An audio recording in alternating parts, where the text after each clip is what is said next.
Sir phone tapping కేసులో ఆ కస్టడీలో ఉన్న రాధాకృష్ణరావు కన్ఫ్యూస్ అయిపోయారు అని అన్నారు. మరి ఆ కన్ఫెషన్ రిపోర్ట్‌లో ఏముంది? అసలు ఆయన ఏం చెప్పారు సార్? ఆ కన్ఫెషన్ రిపోర్టు నేను చదివాను. ఆ కన్ఫెషన్ రిపోర్ట్‌లో చాలా విషయాలైతే ఉన్నాయి. ఆయన డీసీపీ ఆహ్, రాధాకిషన్‌రావు కన్ఫెషన్ రిపోర్టు మీడియాకి లీక్ చేశారు. సో, అందులో ప్రధానంగా మనం చెప్పుకోవాల్సింది ఏంటంటే, కేసీఆర్ కవితను కాపాడుకోవడం కోసం ఒక ప్లాన్ ఏశాడు. సో, కవిత లిక్కర్ కేసులో ఉంది కాబట్టి బీజేపీని ఒక కేసులో ఇరికించి, బీజేపీ జాతీయ నాయకుల్ని కేసులో ఇరికించి, దానికి ప్రతిగా వాళ్ళ మీద కేసులు పెట్టి అరెస్ట్ చేయకుండా ఉండాలంటే కవితను లిక్కర్ కుంభకోణం నుంచి రిలీవ్ చేయాలి అన్న ఒక మాస్టర్ ప్లాన్ కేసీఆర్ వేశాడు. దానికి ఈ ట్రాపింగ్ బ్యాచ్ని ఎంచుకున్నాడు. ఆల్రెడీ ట్యాపింగ్ బ్యాచ్ని సెట్ చేస్తున్నారు. వాళ్ళని ఉపయోగించుకుందామని ప్లాన్ చేశారు. ఇదేం జరిగిందంటే, యాక్చువల్గా మునుగోడు ఉప ఎన్నిక అంతకుముందు మనకి దుబ్బాక, హుజూరాబాద్లో బీజేపీ గెలిచి చాలా ఊపు మీద ఉన్నారు. సో ఆ టైంలో బీజేపీ వాళ్ళు రోహిత్ రెడ్డి ఎమ్మెల్యే, ఆయన్ను పైలట్ రోహిత్ రెడ్డి అంటారు, ఆయన్ను కాంటాక్ట్ చేశారు తమ పార్టీలోకి రమ్మని. రోహిత్ రెడ్డి ఏం చేశాడంటే కేసీఆర్ టీంకి తెలియజేశాడు ఇట్లా.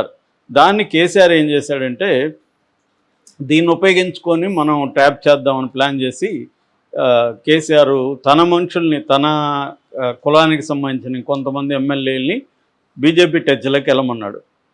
వెళ్ళి మొయినాబాద్లో ఒక ఫామ్ హౌస్లో మీట్ చేయమన్నారు. ఈ ఫామ్ హౌస్కి ముందుగానే వీళ్ళు ఏం చేశారంటే, ఎవరు రాధాకృష్ణరావు, ప్రణీత్రావు, ఈ టీం అయితే ఉన్నారు కదా, ఈ ఎస్ఐబికి సంబంధించిన ఫోన్ ట్యాపింగ్ టీం, ఈ టీంకి ఏం చెప్పారంటే, ఢిల్లీకి వెళ్ళి కొన్ని కెమెరాల్ని, కొన్ని ఆడియో డివైజెస్ని కొనుక్కురమ్మన్నారు. వీళ్ళు వెళ్ళి కొనుక్కొచ్చారు. ఈ ఫామ్ హౌస్లో ముందే ఫిక్స్ చేశారు ఎక్కడెక్కడ కెమెరాలు ఏంటి. వీళ్ళు ఫామ్ హౌస్లో మీట్ అవుతారు, రెడ్ హ్యాండెడ్గా పట్టుకుందాం అనేది కేసీఆర్ ప్లాన్. సో ఈ ప్లాను అమలు చేయడానికి మొత్తం పకడ్బందీ చేశారు. అయితే బీజేపీ నాయకులు ఎవరు పెద్దోళ్ళు రాలేదు.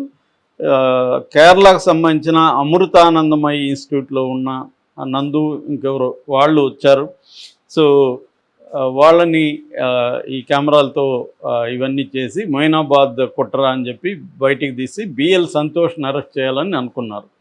అయితే ముందుగా ఈ కేరళకి వెళ్ళడానికి ఒక చార్టర్డ్ ఫ్లైట్లో అప్పుడున్న Nalgonda SP Rajeshwari and CI Gattumallu వీళ్ళిద్దరినీ పంపించాడు కేరళకి.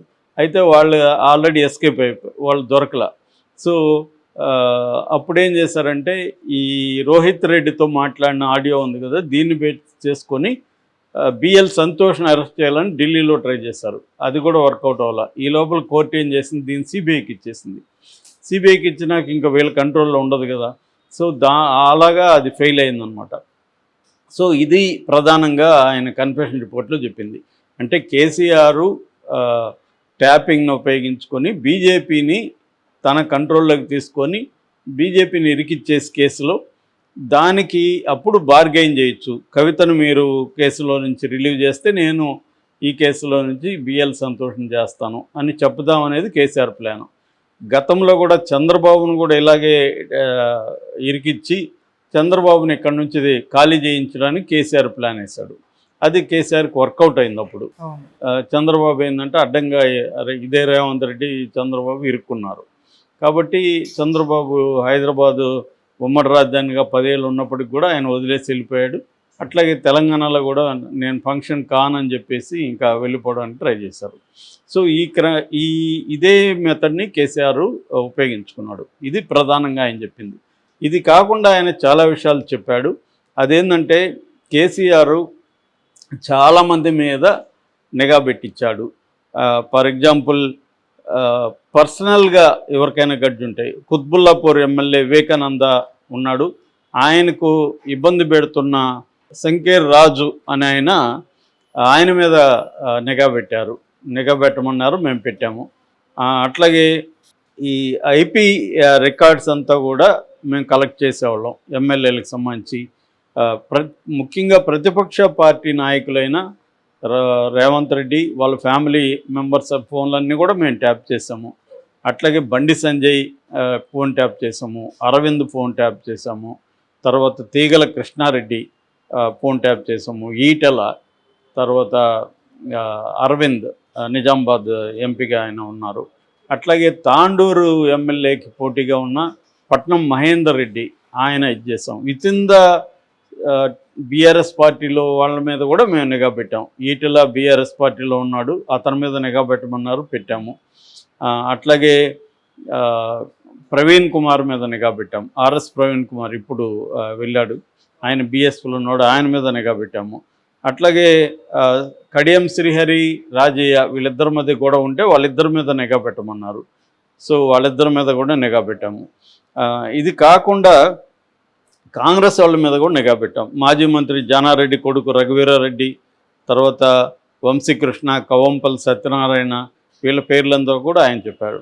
ఇది కాకుండా ఒక 100 మంది జర్నలిస్టుల మీద నిఘా పెట్టమన్నారు. 100 మంది జర్నలిస్టుల మీద నిఘా పెట్టాం. అట్లాగే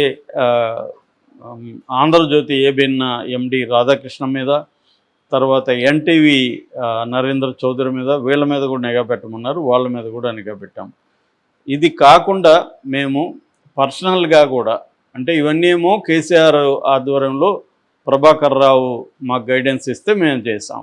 ఇది కాకుండా పర్సనల్గా మేము కొంతమంది వ్యాపారస్తుల్ని మీద టార్గెట్ చేసి నిఘా పెట్టి వాళ్ళ వ్యాపార రహస్యాలంతా మేము కనుక్కొని వాళ్ళని బ్లాక్మెయిల్ చేసి వాళ్ళ దగ్గర నుంచి డబ్బులు తీసుకున్నాము. అట్లాగే కొంతమంది రియల్ ఎస్టేట్ కంపెనీల మీద నిఘా పెట్టాము, ఆ పర్సన్స్ మీద నిఘా పెట్టి వాళ్ళ నుంచి కూడా చేసుకున్నాం. అట్లాగే కాంగ్రెస్కు బీజేపీకి ఎవరైతే ఫండ్ ఇస్తూ ఉంటారో వాళ్ళ మీద నిఘా పెట్టి వాళ్ళని బ్లాక్మెయిల్ చేసి ఆ ఫండ్ బీఆర్ఎస్కి వచ్చే విధంగా కూడా మేము చాలా చేశాము. ఇలా డీటెయిల్గా ఆయన చెప్తున్నాడు. ప్లస్ ఇందులో కేసీఆర్ పేరే కాకుండా హరీష్ రావు పేరు కూడా వచ్చింది. హరీష్ రావు సూచనల మేరకు ఒక టీవీ ఛానల్ అధిపతి కూడా మాకు హెల్ప్ చేయడానికి హరీష్ రావు ఉపయోగించుకోమన్నాడు. ఆయన టీవీ ఛానల్ అధిపతి కూడా మాకు హెల్ప్ చేశాడు అనేది కూడా ఆయన చెప్పాడు. అట్లాగే మేము మామూలుగా ఫోన్ ట్యాప్ చేస్తారని చాలామంది ఏం చేసేవాళ్ళు అంటే వాట్సప్, స్నాప్చాట్, టెలిగ్రామ్ ఉపయోగించేవాళ్ళు. మేము దాన్ని కూడా బ్రేక్ చేసాము, దాని నుంచి కూడా మేము కరెక్ట్ చేసుకున్నాం.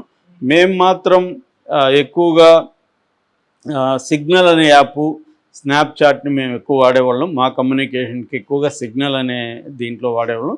అట్లాగే వాట్సాప్లో కూడా VoIP, voice over internet protocol ద్వారా కాల్స్ మాట్లాడుకునేవాళ్ళం. అంటే ఫోన్ ట్యాపింగ్ మనమేమన్నా చేస్తారేమో అని చెప్పి ఈ జాగ్రత్తలు మేము తీసుకునేవాళ్ళం. సో అనేది బేసిక్గా ఆయన చెప్పాడు. ఇదంతా గవర్నమెంట్ మళ్ళీ బీఆర్ఎస్దే వస్తుంది అనుకున్నాం. అయితే గవర్నమెంట్ బీఆర్ఎస్ రాకపోయేసరికి ప్రభాకర్ రావు మమ్మల్ని అలర్ట్ చేశాడు. మేము ఇమీడియట్గా ప్రణీత్ రావు వీళ్ళకి చెప్పాము.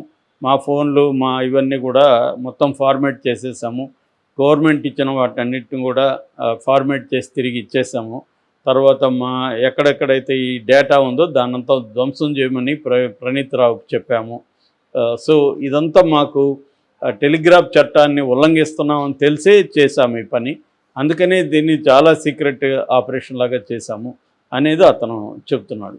అంటే ఓవరాల్గా చూస్తే కేసీఆర్ ప్రభుత్వం దీన్ని ఒక గ్యాంగ్స్టర్ లాగా, ఒక మాఫియా టీం లాగా వీళ్ళని ఫామ్ చేసింది. వీళ్ళని ప్రతిపక్షాలు, మీడియా అంటే జర్నలిస్టులు, తర్వాత ఎవరన్నా ట్రోల్ చేసేవాళ్ళు, బీఆర్ఎస్ని ట్రోల్ చేస్తుంటే వాళ్ళ మీద, తర్వాత ఏమన్నా ఉద్యమాలు చేస్తుంటే ప్రజా సంఘాల నాయకుల మీద, అట్లాగే తమ పార్టీలో ఎవరైనా అసంతృప్తివాదులు ఉన్నా లేకపోతే గొడవల్లో ఉన్నా వాళ్ళ మీద, ఇలాగా ఇంకెట్లాగో ప్రతిపక్ష నాయకుల మీద, ఇలాగ అందరి మీద ఫోన్ ట్యాపింగ్ అనేది జరిగింది. సో దీనికి ప్రధాన కారణం ఏంటంటే, ఒకటి ప్రతిపక్షాలని వీళ్ళందరినీ కంట్రోల్లో పెట్టుకోవాలి, రెండోది తన పార్టీలో ఎవరు బయటికి వెళ్లకుండా చూసుకోవాలి, ఇంకెవరైనా ఫండ్స్ ఇస్తుంటే మనకు ఫండ్ వచ్చే విధంగా చేసుకోవాలి, అట్లాగే ఆస్తులు సంపాదించుకోవాలి, లేకపోతే పెద్ద పెద్ద ప్రాజెక్టులు తెచ్చుకోవాలనుకుంటే కూడా వాళ్ళని బెదిరించాలి. సో ఇది ఇప్పుడు పెద్ద ప్రాజెక్ట్ ఉంది, ఒక 500 కోట్ల ప్రాజెక్టు చేతులు మారుతుంది. దాన్ని వాళ్ళ ఫోన్ ట్యాప్ చేయడం ద్వారా ఆ ప్రాజెక్ట్ ఎంత కాస్టు, ఎవరు ఎంత చెప్తున్నారు ఇది తెలుసుకోవడం, దాంట్లో వీళ్ళు ఇన్వాల్వ్ అవ్వడం, వాళ్ళని బెదిరించడం. ఎందుకంటే ఇవాళ రియల్ ఎస్టేట్ కానీ వ్యాపారాలు కానీ అన్నీ కూడా లీగల్గానే జరగవు. అనేక ఇల్లీగల్ యాక్టివిటీలు జరుగుతుంటాయి. వాటినన్నింటినీ వీళ్ళు ఫోన్ ట్యాపింగ్ ద్వారా తెలుసుకొని వాళ్ళని బెదిరించడం అనేది ప్రధానంగా కనిపిస్తుంది. ఓకే. సో ఇది కానీ మరి ప్రూవ్ చేస్తాడా రేవంత్ రెడ్డి? ఎందుకంటే ఇప్పుడు ఈ వాంగ్మూలం చాలు వీళ్ళని అరెస్ట్ చేయడానికి. కాకపోతే ఈ వాంగ్మూలం అనేది నిజంగానే ఆయన ఇచ్చాడా లేకపోతే లీక్ చేశారా ఊరికే? ఎందుకంటే ఆయన ఇచ్చినట్టు మనకేం తెలియదు కదా, ఈ రిపోర్ట్ బయటకు వచ్చింది. సో దీన్నైతే కాంగ్రెస్ కానీ ఎవరు ఖండించట్లేదు అది అబద్ధం అని. సో ఇప్పుడు ఈయన కోర్టులో చెప్పాల్సి ఉంటుంది, కోర్టులో 164 వాంగ్మూలం ఇవ్వాల్సి ఉంటుంది. కోర్టు డీటెయిల్గా రికార్డ్ చేస్తుంది. అప్పుడు ఆ వాంగ్మూలాన్ని బేస్ చేసుకొని అరెస్టులు చేసే అవకాశం ఉంది. కాకపోతే రేవంత్ రెడ్డి నిజంగానే ఇది ముందుకు తీసుకెళ్తాడా, లేకపోతే అందరూ గతంలో కూడా అనేక కుంభకోణాలు వచ్చాయి, వాటిలో ఏం తేలలేదు ఫైనల్గా. మనం చూసాం కదా ఫోన్ ట్యాబ్, మన ఓటు ఫార్ నోటు, ఆ కేసులో ఏమైంది, ఏం కాలేదు. నయీం కేసు ఏమైంది, ఏం కాలేదు. ఇట్లా అనేక కుంభకోణాల్లో ఏమీ కాలేదు. సో ఇది కూడా అలాగే తేలిపోతుందా? కేవలం రేవంత్ రెడ్డి తన ఎనిమీస్ని బెదిరించుకోవడానికి ఇది ఉపయోగించుకుంటాడా? అంటే కేటీఆర్ని కేసీఆర్ని వీళ్ళని బెదిరించి మీరు దూకుడుని కట్ చేయడానికి ఇది ఉపయోగించుకుంటాడా రేవంత్ రెడ్డి? లేదు నిజంగానే అరెస్టుల వరకు వెళ్ళి ఆ స్థాయిలో ఈ కేసుని ఫుల్గా డీల్ చేస్తాడా అనేది తెలియదు. ఎందుకంటే ఇవన్నీ కూడా మన డ్రగ్స్ కూడా రోజు వచ్చేది, తర్వాత ఏమైందో చూసాము. మామూలుగా ఇదంతా ఏం చేస్తారంటే ప్రతి పొలిటికల్ పార్టీ కూడా ఈ కేసుని తమకు అనుకూలంగా వాళ్ళని బెదిరించి భయపెట్టి లొంగ తీసుకోవడానికి, చంద్రబాబుని ఎట్లయితే కేసీఆర్ లొంగ తీసుకున్నాడో అలాగా రేవంత్ రెడ్డి కేసీఆర్ని లొంగ తీసుకోవడానికి ఇది ఉపయోగించుకోవచ్చు. అంతకంటే ఏం జరగదని నా అభిప్రాయం. ఎందుకంటే అనేక కుంభకోణాలు దేశంలో చూసాము. ఈ కుంభకోణాలంతా ఏంటంటే ప్రతిపక్షాలని లొంగ తీసుకోవడానికి వాడుకుంటారు తప్ప నిజంగా దీన్ని ముందుకు తీసుకెళ్ళి శిక్షలు పడే విధంగా చేయడం అనేది జరగదు. ఓకే. సో అది బీజేపీ సెంట్రల్ గవర్నమెంట్లో ఉన్న బీజేపీ అదే చేస్తుంది, స్టేట్ గవర్నమెంట్లో ఉండే అనేక పార్టీలు కూడా ఇదే పని చేస్తాయి. నాకు తెలిసి రేవంత్ రెడ్డి కూడా ఇదే పని చేస్తాడు. చేయకపోతే మాత్రం చాలా గొప్ప విషయం అవుతుంది. మామూలుగా అయితే మాత్రం నాకు తెలిసి వీళ్ళని బెదిరించడానికి కేసీఆర్ బ్యాచ్ని రేవంత్ రెడ్డి ఇది వాడుకునే అవకాశం కనిపిస్తోంది.